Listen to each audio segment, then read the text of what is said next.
ಪೊಲೀಸರ ದಂಡ ವಸೂಲಿ ಬಗ್ಗೆ ಕಾಂಗ್ರೆಸ್ ನಾಯಕ ತರಾಟೆಗೆ ತೆಗೆದುಕೊಂಡಿದ್ದಾರೆ. ಗಾಡಿ ಹಿಡಿಯೋದು ರೊಕ್ಕ ವಸೂಲಿ ಮಾಡೋದೇ ಆಯ್ತು ಅನ್ನುವಂತಹ ವಿಚಾರವನ್ನ ಪ್ರಸ್ತಾಪ ಮಾಡಿ ಆಕ್ರೋಶ ವ್ಯಕ್ತಪಡಿಸಿದ್ದಾರೆ.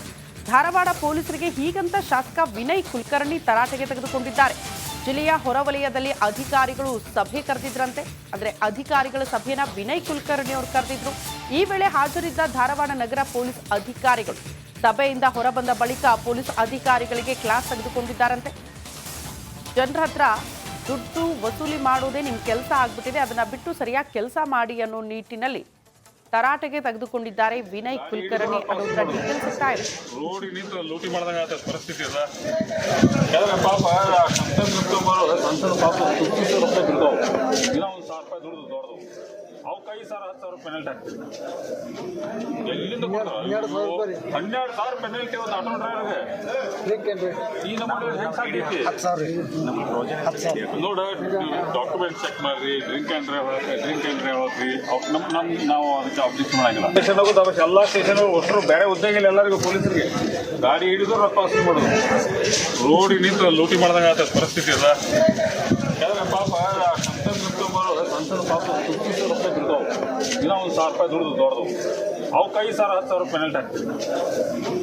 ಎಲ್ಲಿಂದ 12,000 ಪೆನಲ್ಟಿ ಒಂದು ಆಟೋ ಡ್ರೈವರ್ಗೆ ಈ ನಮ್ಮ ಹೆಂಗ್ ಸಾಕೈತಿ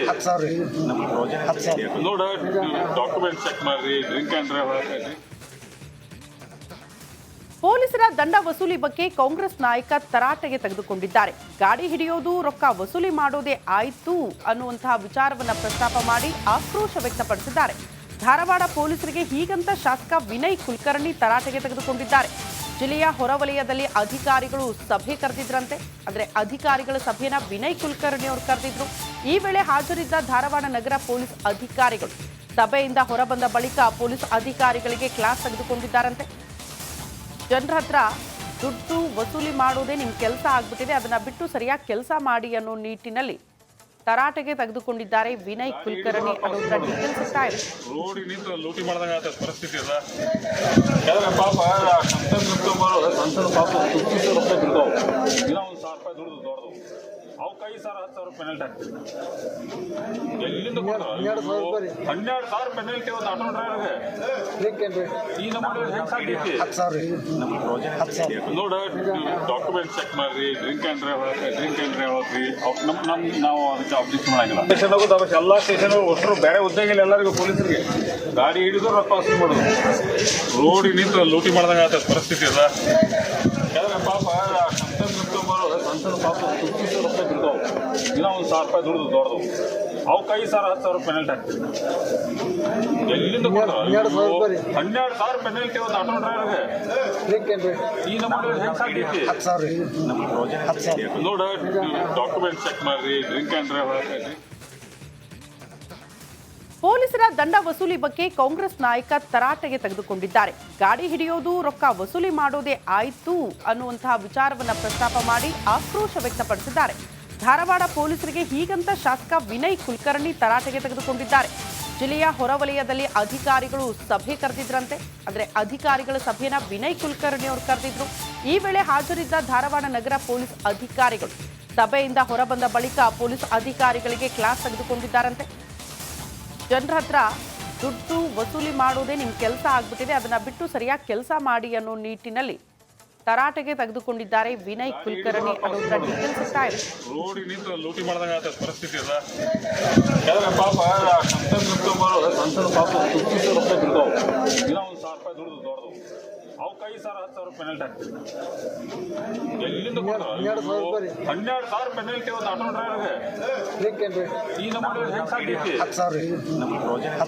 ನೋಡ. ಡಾಕ್ಯುಮೆಂಟ್ ಚೆಕ್ ಮಾಡ್ರಿ, ಡ್ರಿಂಕ್ ಆ್ಯಂಡ್ ಡ್ರೈವ್ ಹೋಗ್ರಿ, ನಾವು ಅದಕ್ಕೆ ಅಬ್ಜೆಕ್ಷನ್ ಮಾಡಂಗಿಲ್ಲ. ಸ್ಟೇಷನ್ ಹೋಗೋದು ಎಲ್ಲ ಸ್ಟೇಷನ್ ಅಷ್ಟರು ಬೇರೆ ಉದ್ಯೋಗಿಲ್ಲ ಎಲ್ಲರಿಗೂ ಪೊಲೀಸರಿಗೆ ಗಾಡಿ ಹಿಡಿದು ರೊಕ್ಕ ವಸೂಲಿ ಮಾಡೋದು. ರೋಡ್ ನಿಂತು ಲೂಟಿ ಮಾಡಿದಂಗ ಪರಿಸ್ಥಿತಿ ಅದ.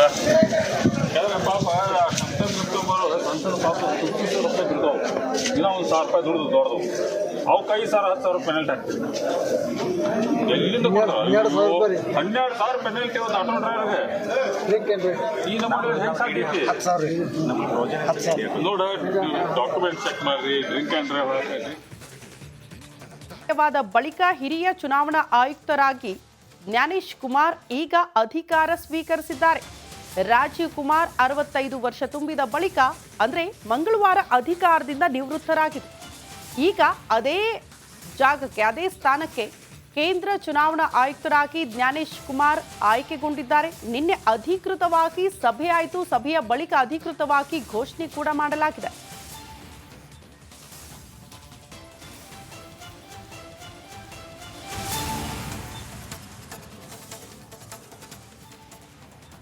ಕೇಂದ್ರ ಚುನಾವಣಾ ಆಯುಕ್ತರಾಗಿ ಜ್ಞಾನೇಂದ್ರ ಕುಮಾರ್ ಆಯ್ಕೆಗೊಂಡಿದ್ದಾರೆ. 26ನೇ ನೂತನ ಆಯುಕ್ತರಾಗಿ ಜ್ಞಾನೇಂದ್ರ ಕುಮಾರ್ ಅವರನ್ನ ನೇಮಕ ಮಾಡಲಾಗಿದೆ. ಚುನಾವಣಾ ಸಮಿತಿ ಸಭೆಯ ನಂತರ ನೂತನ ಆಯುಕ್ತರ ಆಯ್ಕೆಯಾಗಿದೆ. ಜ್ಞಾನೇಶ್ ಕುಮಾರ್ ಕೇಂದ್ರ ಚುನಾವಣಾ ಆಯುಕ್ತರಾಗಿ ನೇಮಕಗೊಂಡಿದ್ದಾರೆ. 26ನೇ ನೂತನ ಆಯುಕ್ತರಾಗಿ ಜ್ಞಾನೇಶ್ ಕುಮಾರ್ ನೇಮಕಗೊಂಡಿದ್ದು ಚುನಾವಣಾ ಸಮಿತಿ ಸಭೆಯ ನಂತರ ನೂತನ ಆಯುಕ್ತರ ಆಯ್ಕೆ ಕೂಡ ಆಗಿದೆ. ಪ್ರಧಾನಿ ನರೇಂದ್ರ ಮೋದಿ, ಅಮಿತ್ ಶಾ, ರಾಹುಲ್ ಗಾಂಧಿ ಇದ್ದ ಸಭೆಯಲ್ಲೇ ನಿರ್ಧಾರ ಕೈಗೊಂಡು ಆನಂತರ ಘೋಷಣೆ ಮಾಡಲಾಗಿದೆ. ದೆಹಲಿಯಲ್ಲಿ ನಡೆದಂತಹ ಸಭೆಯ ನಂತರ ಘೋಷಣೆ ಮಾಡಲಾಗಿದೆ. ಆ ಮೂಲಕ ಕೇಂದ್ರ ಚುನಾವಣಾ ಆಯುಕ್ತರಾಗಿ ಜ್ಞಾನೇಶ್ ಕುಮಾರ್ ಮುಂದಿನ ದಿನಗಳಲ್ಲಿ ಕಾರ್ಯನಿರ್ವಹಿಸಲಿದ್ದಾರೆ.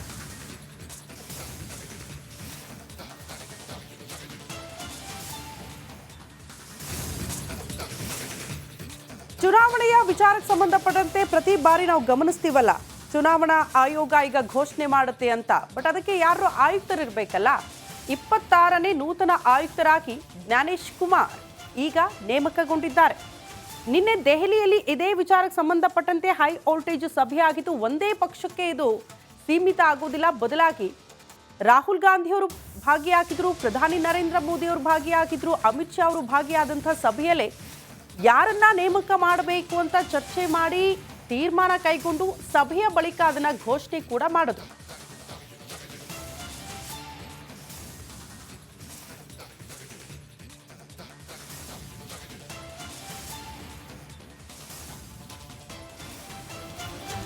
ಮುಖ್ಯ ಚುನಾವಣಾ ಆಯುಕ್ತ ರಾಜೀವ್ ಕುಮಾರ್ ಅವರ ಅವಧಿ ಮುಕ್ತಾಯವಾದ ಬಳಿಕ ಹಿರಿಯ ಚುನಾವಣಾ ಆಯುಕ್ತರಾಗಿ ಜ್ಞಾನೇಶ್ ಕುಮಾರ್ ಈಗ ಅಧಿಕಾರ ಸ್ವೀಕರಿಸಿದ್ದಾರೆ. ರಾಜೀವ್ ಕುಮಾರ್ 65 ವರ್ಷ ತುಂಬಿದ ಬಳಿಕ ಅಂದ್ರೆ ಮಂಗಳವಾರ ಅಧಿಕಾರದಿಂದ ನಿವೃತ್ತರಾಗಿದೆ. ಈಗ ಅದೇ ಜಾಗಕ್ಕೆ ಅದೇ ಸ್ಥಾನಕ್ಕೆ ಕೇಂದ್ರ ಚುನಾವಣಾ ಆಯುಕ್ತರಾಗಿ ಜ್ಞಾನೇಶ್ ಕುಮಾರ್ ಆಯ್ಕೆಗೊಂಡಿದ್ದಾರೆ. ನಿನ್ನೆ ಅಧಿಕೃತವಾಗಿ ಸಭೆ ಆಯಿತು. ಸಭೆಯ ಬಳಿಕ ಅಧಿಕೃತವಾಗಿ ಘೋಷಣೆ ಕೂಡ ಮಾಡಲಾಗಿದೆ.